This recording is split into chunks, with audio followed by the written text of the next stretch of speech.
Hey guys, this is Dr. Padharia. I'm a pathologist by profession. So guys, today I'm here to give some important advice for candidates preparing for USMLE.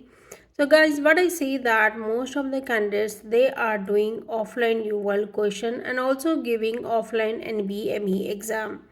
So guys, when you are doing offline UWorld, that means you are not doing the questions on a time mode. And as you know that USMLE is a time sensitive exam, and if you practice from day one, you will not have the stress while you go and write the exam, right? So please try to do online new world questions on a time mode from day one, and also give NBME online rather than giving them offline. Once you give online NBME, as you all of you know that NBME is an exam to see where you stand in your preparation. So it also gives the individual performance of all the subjects, so you can have an idea where you stand in your preparation.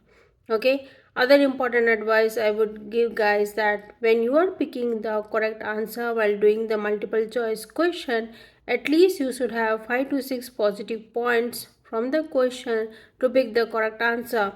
If you see that there is 1 or 2 points and if you are going and picking the answer, then you will get the question wrong. This is what I see when my students are doing the questions, right? So this is important advice.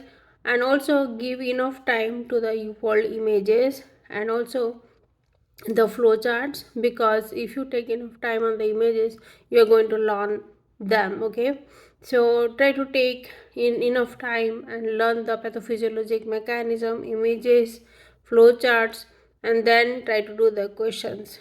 Okay, so I hope this small advice has helped you guys, and if you have any doubt I will be glad to help. Thank you very much.